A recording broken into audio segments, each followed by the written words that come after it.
Hello and welcome to Adam Sessler and the Interesting People.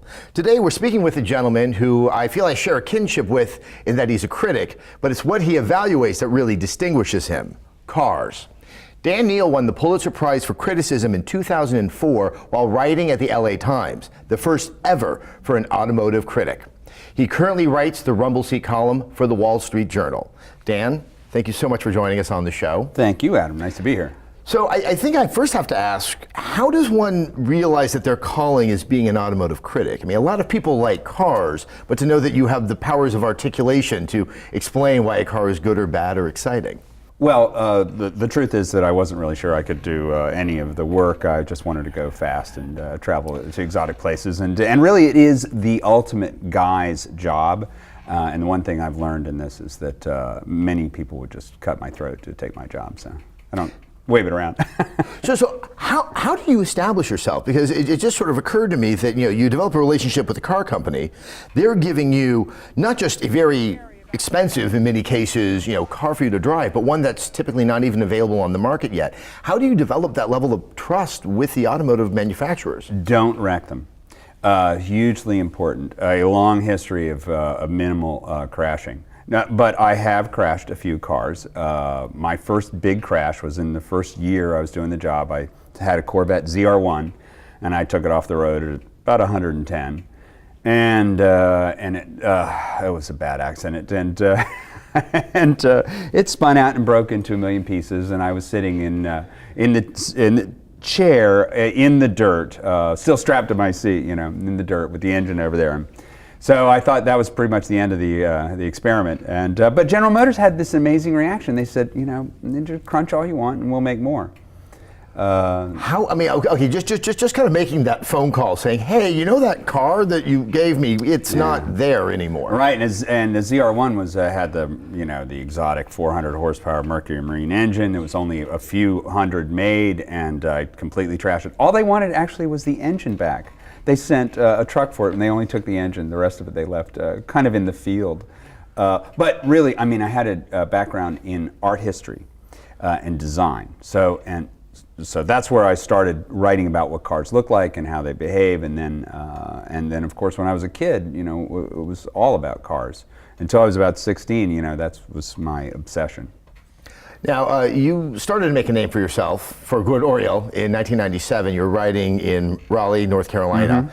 Mm-hmm. You did an evaluation of a Ford Expedition where, your writing now has a lot of energy and a lot of analogies. I'm getting the sense that it was this one piece where you compared it to sex, where you suddenly found your voice, and some people maybe weren't that happy with the voice you had. That was an awakening of sorts compositionally, yeah. No, it was when I look back on this, it's so strange, because what I was trying to say is that this Ford Expedition is big enough to accommodate life in all its variety. You take the kids to the soccer practice, tow the boat, and occasionally if the wife and you want to, spice up your relationship, you can have, sex in the driveway, which is exactly what we did. And for no particular reason, but we just did. So I wrote that story thinking it would be kind of, a warm celebration of our common humanity and how the SUV sort of fits into a, busy, multi-purpose lifestyle. Well, the advertisers in the audience didn't see it that way at all. They were out for my blood the next morning, and protests at the paper, actual picketers at the paper demanding that I would be fired. But it was also a time to move on, so it was the right thing to do. So, I mean, you take that voice and eventually, I don't know if immediately you go to the LA Times, but I mean, I think reading your pieces over the years, if you sort of watch the evolution, you seem to get more comfortable in not just talking about the specifics of a car, because obviously you could benchmark an automobile at how fast it can go, its torque, its horsepower, but you seem to be very fixated on also the experience that one would have being behind the wheel, where you're not thinking of all the computational math that's going on underneath the hood or on the onboard computer. Well, the difference between your career as a critic and my career, maybe there isn't a difference, because it seemed to me like you were reaching out to a more general audience to explain what this phenomenon is. I also write in newspapers for a general audience, and so it can't, I worked for Car and Driver for 6 years, and we can certainly do the gear ratio thing if we want, but I find that most general readers really want to have a step back and they want to see the automobile more holistically. And remember, the automobile is tribal. It's a complex phenomenon of self-presentation. It reflects a person's finances and worldview. That's especially true here in Los Angeles when every third person has a Prius. Obviously, that has meaning, right? That has a political meaning that you can't miss. So the choice of an automobile is a kind of a rich personal decision. And it's not easy. Sometimes people buy cars, they imprint on cars because their dad had a Mustang or a Corvair or something. It's mojo, man. It's powerful mojo. Now, is that uniquely American? And I'm saying this because so many of the cars that we do admire here aren't American. BMW, Ferrari, Porsche. I mean, obviously, you get to travel the world checking these cars out. I mean, is what you're describing a United States phenomenon, or is it something that's more Western? Up until very recently. And not all countries are on the same timeline. I think you'll find, like, in terms of motoring culture, Australia is kind of where the United States was in the 70s, still sort of pushing against the boundary, still feeling very salty and defiant and bad boy. You don't see that much anymore. And I have to say that young people are falling out of love with automobiles in the United States as fast as they can. In 6 years, social media's mentions of automobiles is down almost 40%. And that's across all social media. Kids have stopped talking about cars to the tune of about 40% over 6 years. And that's a huge drop off. And we're heading toward a cliff where a lot of young people are abandoning the automobile. And no one knows what lies on the other side of that, either for the manufacturers or the environment or mobile society as a whole. But we know that whatever it is, it's going to happen in Los Angeles first. So this lack of interest among the millennial generation, let's just make that assumption, in cars, is that just economically driven, or is there something, people are just falling out of favor with the sense that the car is a status symbol and the pressure that comes with that and all the other semiotics that surrounds cars? Yeah, well, there's some big externalities. One, right, cost. Automobiles on average cost 17% of the average American's income. That's a huge chunk. And for young people whose wages have been flat since the 70s, it's even more of a problem. And it's terribly unfair and sort of economically unjust to expect young people to have a job, support themselves while carrying the cost of an automobile. And some jobs require an automobile. So that's that, financial. Also, urbanization. As the population becomes more and more urban, it's now over 80% in the United States, over 80% urban dwellers. By 2050, that number will be well over 90%. So we're talking about a nation of city dwellers. When people live in closer proximity, they'll be able to share automobiles. They'll be able to access mass transportation. The efficiencies of mass transportation will be there. And then there's the fact that they don't have to go out. They're finding their social life at home, and there's something afoot with young people that they are turned off by the material excesses that are sort of required of young people. It's kind of like that Lorde song, where she's saying, we don't have a lot of money, but we're okay with it anyway. That's the first sort of anti-materialist statement in young pop culture they've heard in ages. And there are more and more kids who are kind of embracing that about automobiles. I mean, I think it is interesting to your point that I think maybe because of the stylings of cars or the way that, the wealth disparity that has been established in the U.S., that it's something that if you can avoid dealing with, you might be better off for it. Young people will be way better off. It's crazy to spend all this your hard-earned money on a car, especially since the utilization rate of automobiles in the United States is 6%, which is to say that 94% of the time they are sitting still, not serving anyone. And this is the utility that will be burned away in the new regime when people will be able to share cars, have partial ownership of cars, and have, by virtue of autonomy, cars that can deliver themselves and then absent themselves when you're done. So now that we spent quite a bit of time denigrating the core function of your Please. career, I feel good about it, though. I feel like we're in the right position. I want to go back to how you evaluate automobiles, because I find this fascinating. In one of the reviews I was reading, I think you took a car out for, I think, 3 days out to Arizona. I know that when I was playing video games, it would probably take 3, 4, sometimes even more days to get through a game. How much are you paying attention to the driving experience over those 3 days? In the first 30 seconds to a minute of me getting in a new car, that's probably where most of the reviews are written. You wrote, I think quite a few years back, a very interesting essay about kind of the return of the Corvette. You know, what it once was when it was first introduced. It's kind of a more accessible sports car. It was very American. You know, it kind of fell into disfavor. The cars weren't made that well. It became kind of a point of mockery.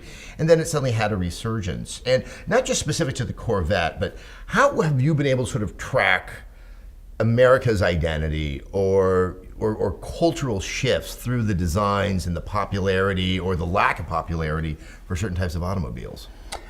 Well, one thing is that when I talk to European and Japanese car manufacturers, executives, design executives, engineers, they're a little baffled because America as a culture has some very, very rough edges.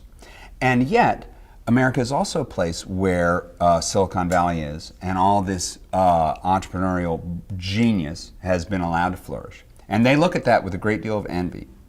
And they look at a car like the Corvette, which is built by tatty old GM with all their emotional baggage, and it's a world-class Porsche-beating supercar for $60,000. They can't build it. If Porsche, well, if Ferrari's going to build that car, it would cost them, it would cost them $400,000.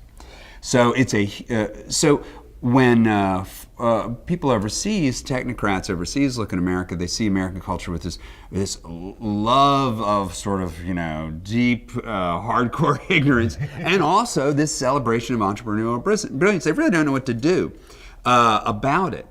They know they have to embrace it. And in the case of the crusty old Department of Transportation, the federal government is trying to get out of the way of autonomy as fast as it can. It wants it to happen. It needs it to happen. It's a huge step change for transportation. And for once, the bureaucracy is embracing change rather than standing in the way of it. But in terms of car design, and this isn't all cars that are available in the American market, but the kind of mid-market cars or the entry-level cars, they're not selling sexy. They're selling very, very functional. There's nothing. These cars don't seem to want to say, "Hey, I'm standing out. Please please look at me." Is it not possible to have something that is more stylish, more sexy as an entry or mid-level car? I mean, that strikes me as something that was once true in the 50s and 60s and even into the 70s that is all but abandoned since the 80s. $20,000 buys a tremendous amount of automobile these days. In fact, you could go to a car lot and pick up a Toyota Corolla, and you could go out and win the 1955 Le Mans with it.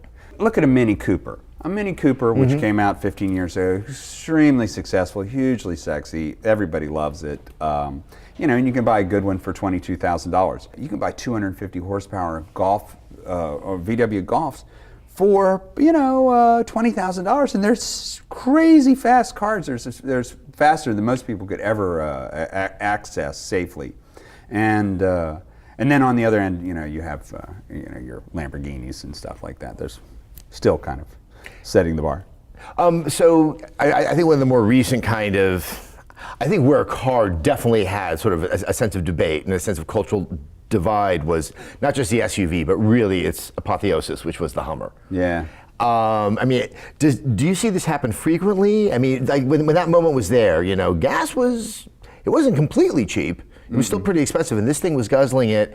And obviously, people are talking about the environment, and kind of the ownership of the Hummer is like, we'll worry about that later. To say nothing, obviously, of its connection to the Iraq War, which was in and of itself a point of controversy. No, I think that was the pivot of the whole thing, that it was a militarized image of a civilian vehicle. It was a celebration of that kind of militarism, and those people who were opposed to the war saw kind of the through line to the military-industrial complex, and felt very threatened by it. And then there are others who found the car, the Hummer, to be an analog to their patriotism. They thought they were being supportive of the war or the supportive of the country, or embracing the American ethos of not giving a darn about just rebelling, and sort of these naked demonstrations of freedom. Yeah. But in that time, that really came down to Hummer versus Prius and sort of the cultural conversation. I think the nail in the coffin had to be The Simpsons' Canyon Arrow. If you've ever, I have. It smells like a tire, seats 35. It smells like a steak, and seats 35. Brilliant satire. So you've written recently about this, and some of the ideas I think are quite compelling. That we may not. I think we're looking at the self-driving car is something that I would purchase as I would have any other car prior to that. Instead, people might purchase a fleet of them, and that they just come by and pick me up and take me where I want to go. That we might go from a city that may have 5% of its cars as taxis to a city that might have 80%, 90% of it's just the car is just there to get you from point A to point B. Yeah, sometimes when I think about this, I just get overwhelmed because the potential of this technology is outrageous. But starting with what you mentioned, yes, in 10 or 15 years, people wouldn't own cars. They would will them into their driveway. They would say, I need a pickup truck to go here. And within moments, a pickup truck will be able to drive itself to your driveway, and then it will go away. And people will have a constant choice of automotive avatars for every mood, every need. And when they're done, it would go away. And they would pay. It would all be paid automatically. You wouldn't even feel the transactions. It would just show up in the bank account. And then parking. Parking is going to blow your mind. What if your car could go away and park in a convenient depot, not on the most high-priced real estate in town, not on Beverly Hills, not on Rodeo Drive? What if perhaps they were parked in 40 or 50-story skyscrapers, parked just millimeters apart because no one has to get in and out of them? And now all the real estate that opens up in the city, all the development, all the things you can do from an architectural and urban planning perspective, all enabled by the fact that the car doesn't have to park within walking distance of its need. So I have to say, I had not thought about this idea that you would have a variety of cars. And it makes sense. Obviously, you may have different needs at different times. You may need to be transporting something that's quite cumbersome. Other times, you might be going out for dinner. But I don't think I'm unique in this. When one first thinks of this world where all the cars are self-driving, it starts to take on a slightly Soviet image in my head, or something like out of Fritz Lang, where these kind of faceless, soulless entities are just moving in lockstep throughout a city. And I could see that perception culturally may not play very well, not just in the US, but in a lot of places. I agree. I think there's a lot of suspicion about that. And I think there's a lot of suspicion that it keys off automobiles and privacy. And the death of privacy generally, especially as regard to automobiles. There's also another insidious force at work, and that is the insurance industry. Oh my. And yes. So now the insurance industry would very much like to know what you're doing with your car at all time, which includes telemetry from your phone's accelerometer, telling them how fast you're accelerating from stoplight to stoplight. Now, or if you're speeding in particular any zone, all of that data can be effortlessly compiled and baked into your insurance rate. So if you drive in a more risky fashion, you pay higher. If you drive lower, you pay less, but you're never going to pay, you're always going to pay. And so I think that is a shocking and pretty coercive aspect of cars having sort of this digital presence all their own. But as you said, though, obviously there's savings in terms of the insurance companies. But if one isn't driving, it's probably going to reduce accidents. It definitely can reduce drunk driving because you're not behind the wheel; you're just sitting in the back of the car getting loaded. All of those things. You've calculated some rather like shocking numbers of how much might actually be saved, not just sort of in the insurance industry, but for the entire country. I think it's in the trillions. Yes, $6 trillion for global. That is sort of their. I think it's KMG Pete Marwick's number. Now that's obviously a wild swing of a figure, but it's consistent with the data. As I say, so much changes when you have cars that can drive themselves. Yes, guess what? Your kid will never have to die on the way home from junior senior weekend from driving drunk. It's not necessary. Now, one other thing about this, I'll be interested what you think about this. Let's assume that autonomous drivers and operators are safer. Should non-autonomous drivers be penalized? Should they be penalized? Well, and this is where, because I've really started to buy into this utopia. The one additional thing is, if all the cars are autonomous, traffic changes. Like, we really don't, because everything is moving at the exact same rate of speed, that there's a sense of efficiency moving around in urban no lag, no hysteresis, they call it. Exactly. So, but that can only be accomplished if you take drivers off the road. So how do we get to this saturation point? Because self-driving cars and driving cars, I don't know. I mean, I can see a lot of lack of cooperation happening on the road. Absolutely right. And when I was driving around Brentwood yesterday, noodling all of these things, I would come to stop signs and there would be the hand signals, the friendly hand signals, which of course is baffling to a computer. It's the one thing that AI can't fathom is the little old lady going, "No, you come first, it's all right," and you have the right of way. And so that's one issue. Here's a couple of fun facts. If tomorrow autonomously controlled automobiles were in the metropolitan area of Los Angeles, you could get 80% more cars on the freeway without another inch of concrete being poured. What will happen is that the city is going to open up like congested lungs. It's going to be open, it's going to be fun, it's going to be free. For people who are afraid or have nostalgia for the days of string back glove motoring, guess what? The people who don't want to drive are going to be out of your way. It's going to be great. It's going to be better for enthusiasts and people who like to drive. So Dan, as you can see, I like this future that you're detailing. The ease of moving around a city really sort of opening itself up to its own citizens, to say nothing of the disabled who suddenly have a lot more ease moving around, and of course, lack of accidents. I mean, there's a lot good here. When does this happen? Do we get this in 10 years? Do we get this in 15 years? Mm-hmm. Do we actually get it? Because it does require things to happen in infrastructure, the government support, to say nothing of people deciding not to drive their own cars. Right. How and when? The estimates are 10 years for what's called level 4 autonomy, which is the kind of autonomy that is completely hands-free, no driver intervention. In fact, a Google car with no steering wheel would be a level 4 autonomous car. Levels 1, 2, and 3 are indicate stages in the ability of the car to park, to follow the road, and then to go off on its own and self-park. That's kind of late level 2, early level 3. And yes, there's a regulatory regime and a legal regime to be applied, but it's happening so fast. I think that's the part that's leaving people breathless.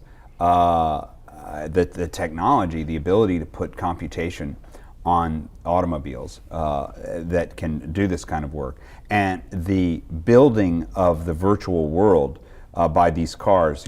Each Tesla on the road takes makes an eigenmap of the world, and so they're taking all this data that their cars see. Every Tesla is gathering data wherever it goes, wherever it's driven. That data goes to the central map that Tesla is compiling and will sell to future clients. Same with other manufacturers. So that's a proprietary thing. If you live in a metropolitan area, you can expect to see these things rolling around in 4 or 5 years. If you live in Des Moines, Iowa, you might look for 10 years, and if you lived in Mumbai, India, you might see 15 years. Or that's another thing. We don't have anything like the mobility problems of India or China. I was about to say, yeah. And so they're very keen to push this technology forward. So Dan, I have to ask you this as a final question. Obviously, you're very enthused about what's happening with the autonomous car. Sounds very exciting. If you can't directly usher it in, you seem to be doing everything else in your ability. Once that happens, aren't you out of a job? Yes, I've thought about that lately, and I've thought, what a foolish man am I? But the world's full of things to write about, and this is such a compelling global and social good that if I do talk myself out of a job, I would consider that to be a life's work. Well, Dan, this has been an absolute pleasure, but I do know there's probably a Mustang GT that's filled with, carbon-emitting fuels in it that you need to get back to. Absolutely. But for other people who may have just learned about you now, how can they read more of your writing and stay abreast of things? Okay, my column appears in the Wall Street Journal on Saturday, and that's called Rumble Seat, and all of the columns are online. I also wrote a book called The 100 Greatest Cars of the 20th Century. That's from Azuline. I have a National Public Radio show in development now, so people can find me. Yeah, you're no shrinking violet. That is definitely evident. Well, Dan, thank you so much for coming on the show. You have definitely demonstrated yourself to be a very interesting person. Hope you guys enjoy this too. This has been Adam Sessler and the Interesting People.